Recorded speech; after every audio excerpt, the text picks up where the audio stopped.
Olá, alunos do 7º ano, estamos aqui para mais uma aula de Geografia. Pegue o seu livrinho e vamos acompanhar a aula, tá? Hoje nós vamos falar sobre recursos hídricos, na página 194, tá? Então vamos lá?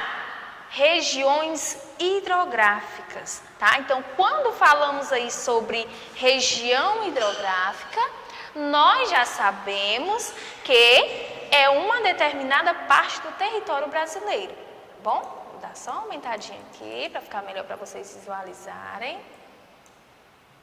Aqui. Pronto.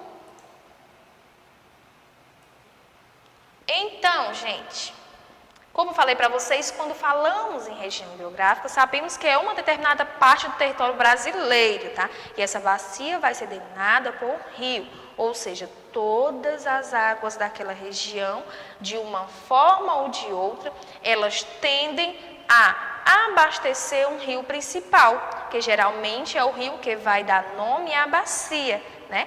Temos aí bacia Amazonas, do Paraná, Tocantins, então vão ser diversas bacias aí que nós temos, tá? Então, nosso território está dividido em regiões hidrográficas, formadas por um conjunto de bacias hidrográficas, com o objetivo de planejar e gerenciar os recursos hídricos brasileiros. Então, nesse mapa estão aí todas as bacias hidrográficas. Vejam só o que está falando ali. Principais regiões hidrográficas. E logo aqui abaixo nós temos a legenda, né?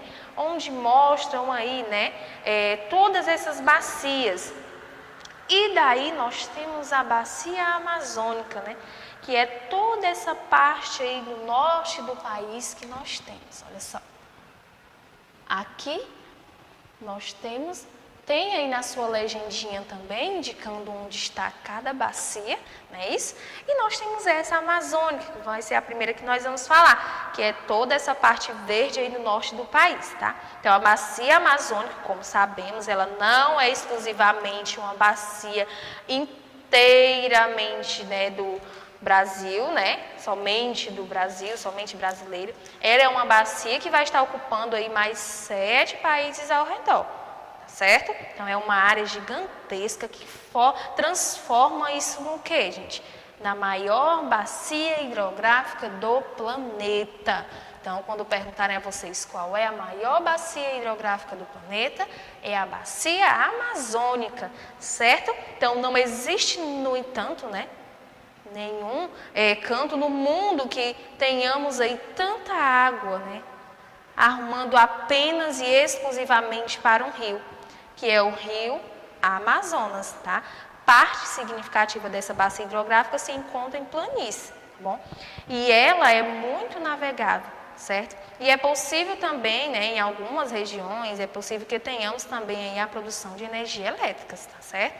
Plantação aí de hidrelétricas, tá bom? Então, nós temos também outra bacia aí muito importante, que é a bacia do Rio São Francisco, certo?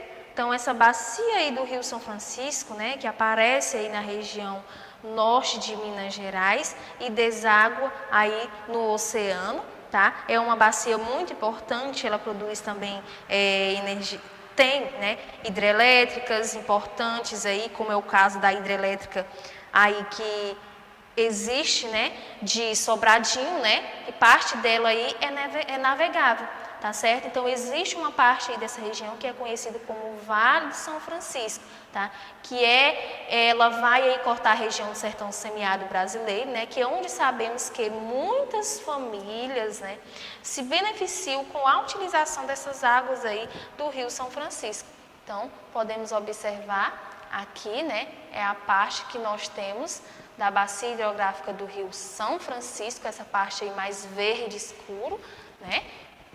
Que muitas famílias sabemos aí que se beneficiam com essas águas que vêm aí do Rio São Francisco, tá? Então, nós temos aí também a bacia do Rio Paraguai, certo? Nós temos que lembrar que ela é uma bacia que drena uma região muito importante no Brasil, que é o Pantanal, tá? Pantanal Mato Grossense, ela é a única bacia muito utilizada por ser de planície para navegação, tá certo? E temos que saber que ela sofre alagamentos durante o período de chuva, tá bom? Porque nesse Pantanal, por conta de ser uma planície, né, na hora que aumenta mais um pouquinho aí essa água, se eleva, né, ela vai aí alagar, certo? Então, temos na bacia do Paraguai, certo? Só baixar mais um pouco. E temos também a bacia do Rio Paraná, que é muito importante, né? Pois é a que mais produz energia hidrelétrica no Brasil, até por conta que ela se encontra na região mais desenvolvida economicamente, né? Que é onde nós temos uma das maiores hidrelétricas do mundo no estado do Paraná, né? Que na divisa aí do Paraguai, que é a hidrelétrica de Itaipu, tá certo? E temos também a bacia do Tocantins, tá? Que a bacia do Tocantins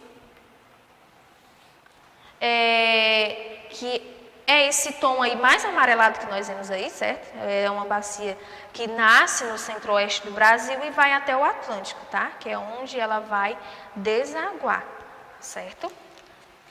Ela recebe também o nome de Tocantins Araguai, tá? Que a bacia recebe a denominação do rio principal, tá? E que o rio Tocantins, ele é o rio principal. Então, essa bacia recebe o nome Tocantins Araguaia, mas ela recebe, né, tem a dominação do rio principal, que é o Tocantins, tá? E essa bacia, ela é muito importante, tá bom? 100% nacional no Brasil. Né? E como é que se dá aí a utilização econômica dessa bacia hidrográfica, gente? Ela produz energia elétrica, tá certo? Parte dessa bacia é navegável, onde se transporta uma quantidade muito grande de soja, tá? Aí nessa região do Cerrado brasileiro. E além disso, nós temos uma parte dela que é a atividade da pesca, tá bom? Algumas populações ribeirinhas crescem significativamente no turismo, né? A pesca na região, que ainda é uma pesca artesanal, né? Por isso ela é uma bacia muito importante. Tá? Então, vocês conseguiram aí identificar no mapa de vocês, né, todas as bacias, né, todas as regiões hidrográficas que são aí muito importantes, né? Aqui nós temos a legenda falando de cada uma delas, né? Nós temos aí falando sobre a região hidrográfica amazônica, como a gente já falou, né? Falamos também sobre a região hidrográfica do São Francisco, do Rio São Francisco, também que é muito importante, né? Falamos também sobre a região hidrográfica do Paraguai, não é isso? Que aqui também falando sobre essa região hidrográfica do Paraguai, é importante destacar a agropecuária, né, que é a principal atividade econômica dessa região hídrica aí, e na área do Pantanal, né, predomina a pecuária extensiva. Já na atividade agrícola, né, predomina o cultivo mecanizado de soja, algodão, milho e cana-de-açúcar, tá? Nós também falamos aí, né, sobre as regiões hidrográficas do Paraná, certo? Que a região hidrográfica do Paraná abrange aí os estados de São Paulo, Mato Grosso do Sul, Minas Gerais, Goiás, Paraná e Distrito Federal, né? Ocupando aí 10% do território brasileiro, certo? E as atividades econômicas envolvem agropecuária, extrativismo, principalmente vegetal e mineral, indústria, comércio, prestação de serviço. Assim, os problemas ambientais enfrentados referem-se à qualidade da água devido a fatores como poluição e contaminação hídrica, né, aí na hidrografia do Rio Paraná, tá? Então, nós falamos também sobre a região hidrográfica do Tocantins Araguaia, né, porque quem recebe esse nome, que ela também é muito importante, 100% nacional no Brasil, né? E temos também que fala também sobre a poluição e contaminação hídrica originadas aí por atividades de mineração, extração aí de, deixa eu passar aqui, a extração de, vamos lá, Aqui a estação de areia e falta de tratamento de esgoto urbanos, né, que estão entre os principais problemas ambientais enfrentados aí nessa região aí da hidrografia do Tocantins, Araguaia, certo? E agora, gente, nós vamos falar sobre os aquíferos. Abram aí o livrinho de vocês, né? Passem aí a página de vocês na página 199. Vamos falar sobre os aquíferos, né? Que a água é um recurso natural muito importante, né? Cada vez mais está ficando escasso no nosso planeta, né? Então, assim, nós aqui no Brasil, nós não temos tanta preocupação porque nós temos aí reservas muito grandes de água, né? E superfície no nosso país, né? Gigantescas bacias hidrográficas, né? Temos também gigantescos rios, por isso nós não estamos aí tão preocupados, tá? Então, aqui no Brasil também temos aquíferos muito significativos. Então, vamos ler aqui essa partezinha aqui para vocês. As águas subterrâneas fazem parte de uma das fases do ciclo hidrológico. Tá? Essas águas são formadas por meios de precipitação e infiltração na superfície terrestre. A água que se infiltra preenche os poros dos solos e das rochas, movimenta-se até encontrar uma camada de rocha impermeável e assim se forma o lençol freático. Então, você já se perguntou, mas o que são aquíferos, né, gente? Então, vamos entender o que são esses aquíferos, né? São grandes reservatórios de água, tá? E que se encontram no nosso subsolo. Então, muitas vezes fica essa dúvida aí sobre por que existem algumas regiões que possuem aquíferos e outras não. Porque você precisa, né, de uma certa configuração da estrutura geológica de cada região. Então, principalmente no que diz respeito às rochas que estão ali presentes em cada região. Certo? Então, para se ter uma formação dos aquíferos, nós teremos que ter dois tipos diferentes de rochas, tá? Que devem ser bem dispostos na parte mais inferior do aquífero, certo? Então, geralmente, tá? Você tem um conjunto de rochas vulcânicas. São rochas muito antigas e são, ao mesmo tempo, rochas impermeáveis, tá? Que temos como exemplo o granito. E na parte superior, nós temos a presença das rochas sedimentares, que são formadas, né, por pequenas partículas que se uniram novamente e são rochas permeáveis, tá? Que absorvem a água. Então, veja bem, impermeável são rochas vulcânicas que não absorvem a água.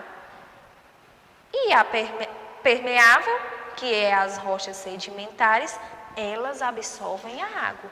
Então, daí nós já vemos o quê? Então, nessas determinadas regiões acontece isso. Olha só, chove, chove, chove, né? E infiltra a água, né? A água infiltra-se na rocha sedimentar. E quando se encontra lá embaixo, né, a rocha vulcânica ela não consegue infiltrar.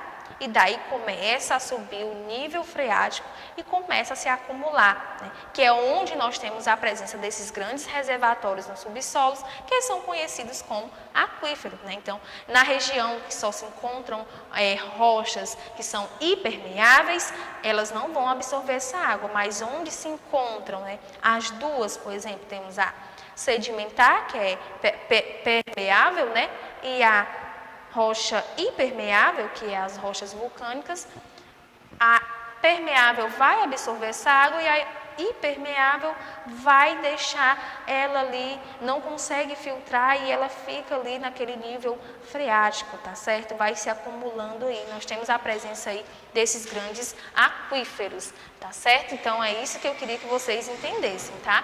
E agora a gente vai dar uma olhadinha aqui no mapa. Eu vou apagar aqui para vocês. Vou colocar aqui no mapa. Olha só, principais aquíferos. Olha só.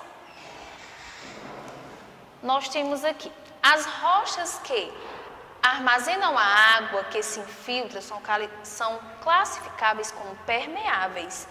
e caracteriza os aquíferos que podem ser livres, também chamados de freáticos ou não confinados, pois caracterizam os lençóis freáticos, e confinados, que estão localizados entre duas camadas de rochas impermeáveis, tá? Então, os aquíferos, eles são importantes, pois além de suprirem aí água para o consumo das sociedades, auxiliam no controle da vazão das águas superficiais, tá? Então, no território brasileiro, nós temos 25 aquíferos, tá? Com destaque para Guarani e Alter do Chão, tá? Então, o mapa, né, a seguir localiza aí esses dois importantes aquíferos. Olha só, o mapa, né, nós temos esses dois aquíferos, tá bom? Gigantescos, né? E existem mais aquíferos, como vimos no Brasil, mas vamos representar somente esses dois que são os maiores, tá? Temos o aquífero do Guarani, né? Nós vamos ter parte dele no Paraguai, Uruguai e na Argentina, mas a parte maior se encontra aí no Brasil, tá certo? Temos o outro aquífero aí do Guarani, tá certo? Que é temos aqui o Alteixão, desculpem, né? Que o Alteixão, que ele tem parte dele no território da Amazonas, Pará e no Amapá. Então, ele está aí por debaixo do rio Amazonas e por isso que é uma presença aí muito grande de água, porque sempre vai estar aí abastecido, tá certo? Então, foi o que nós vimos aí sobre os aquíferos e conseguimos entender, né, como ocorre aí esse processo. Por que algumas regiões têm a presença de aquíferos e outras não? Conseguimos entender sobre as hipermeáveis, as rochas, né, hipermeáveis e as permeáveis, né? Isso podemos classificá-las, né, também em livres, né, os aquíferos em livres e confinados, né? Temos também, falamos sobre o aquífero do Guarani. Só passar aqui a página para vocês.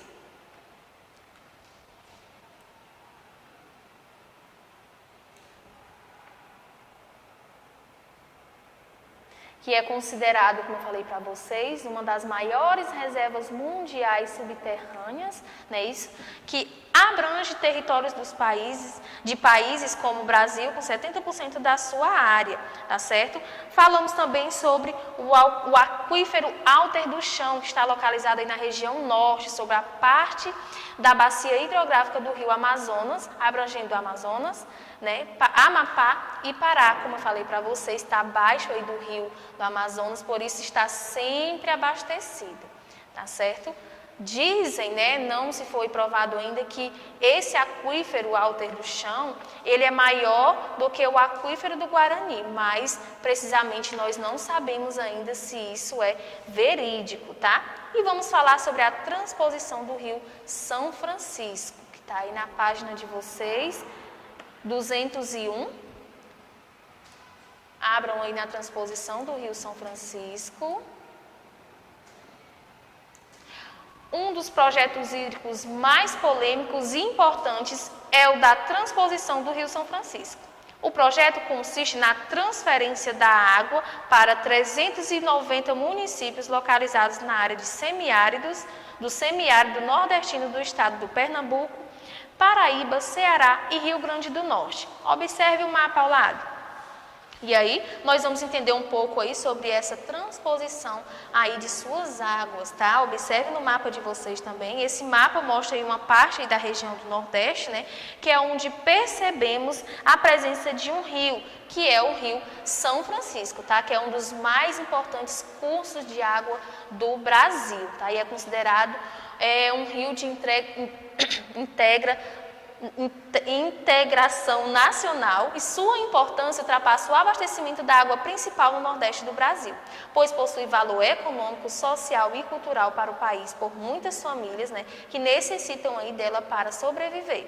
E o Rio São Francisco também possibilita a floricultura, né, irrigando também as produções, bem como utilização de produtos de produção de energia, usinas hidrelétricas, e é um rio perene, ou seja, é um rio que possui fluxo normalmente constante de água, tá certo? Então, ele é estável ao longo aí de todo um período, ele sempre está aí cheio, tá certo? Dependendo se há seca ou não, ou num período aí de estiagem, tá certo? Então, nós podemos observar, né, que esse é um projeto polêmico, pois há especialistas que apontam consequências negativas na construção desses rios. Vamos ver que consequências negativas são essas, né? Que nem todas as famílias que vivem na área do semiárido, né, cerca de 750 mil quilômetros quadrados, serão beneficiadas, o que poderá gerar mais disparidades socioeconômicas. O volume retirado do Rio São Francisco poderá alterar o volume da água disponível no rio nos períodos de secas, o que pode afetar suas nascentes e a produção de energia nas usinas localizadas no médio e baixo rio, bem como Paulo Afonso, Itaparica e o Xingó. O projeto desmatou cerca de 430 hectares de vegetação para a construção dos canais e demais equipamentos, o que afeta o equilíbrio ambiental, principalmente aí da fauna e da flora. Então, gente, foi o que nós vimos hoje na nossa aula, né? Falando um pouco aí sobre essas regiões hidrográficas, falando aí sobre os rios, né, esses recursos hídricos, sobre os aquíferos, né? Entendemos o que são aquíferos, onde ocorre, né, essa formação, por que de algumas regiões terem aquíferos e outras não. Espero que vocês tenham entendido, tá? E até a próxima aula. Tchau!